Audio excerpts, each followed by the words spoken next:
Dear Max FM with DJ Chinny. Anong pakiramdam maging isang side ng triangle?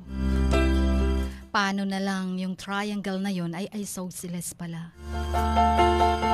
Paano kung yung dalawa equal at yung isa hindi nila kapareho?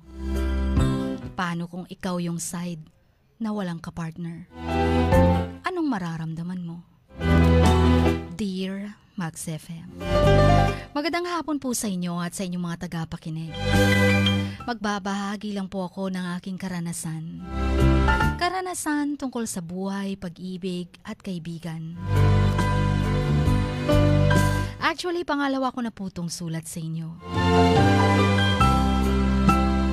Chin, may crush po ako since grade 4 pa lang. Crush ko na siya hanggang ngayon. Wala pong nakakaalam kahit na mga kaibigan ko o mga kapatid ko. Minsan nagkakatuwaan po kami ng kaibigan kong maglaro ng truth or dare. Laking pasalamat ko dahil hindi tumapat sa akin ng bote. Hindi malalaman kung sino ang crush ko. Hehe. Kasi kapag natapat yung bote sa'yo, wala kang choice kundi ang piliin mo ay truth. Dahil kapag pinili mo yung dare, ipahihirapan ka nila. Halimbawa po, ang pinili ko po ay dare. Ang ipapagawa nila sa'yo ay sasabihin mo ng I love you yung ex mo. O di kaya ikis mo sa cheeks yung crush mo. Kaya wala ka talagang choice. Kaya nang iniikot na nila ang bote, tumapat kay Miss M yung bote. Sabi ng mga kaibigan ko na ako na lang daw ang magtanong. Pumayag naman ako. Tanong ko sa kanya, Miss M, sino ba yung crush mo? Sabi niya, yung crush ko. Tawagin na lang natin siyang Mr. B. Alam mo bang crush na crush ko yun simula first year hanggang ngayon? Kilala niyo siya, yung bagong graduate lang. Kinabahan talaga ako nung sinabi niyang yun. Baka parehas lang kami ng crush. Sabi ko pa, let me guess.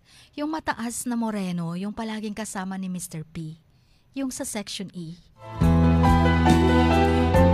Tanong ni Miss M, ang wish ko lang daw nun, sana na mali. Or mali si Miss M. Pero ang sagot niya ay, oo, yun nga. Di ba kaibigan mo si Mr. P?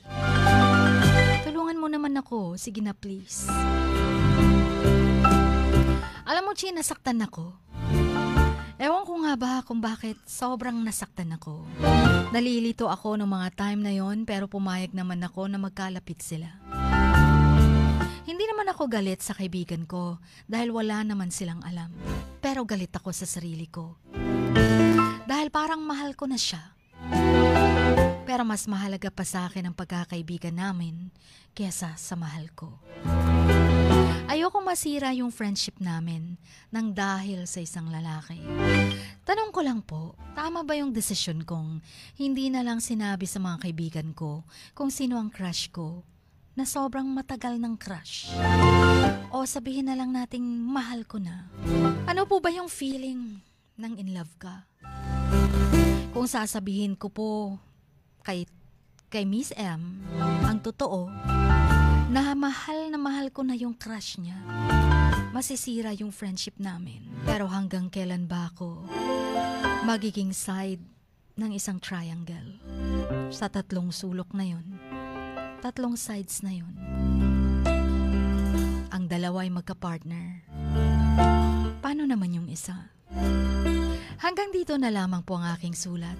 Maaring simple lang para sa iba, pero para sa akin, napakahirap pagdesisyonan. Naway mapayuhan niyo ako. At hanggang dito na lamang, ang inyong kamaks, May.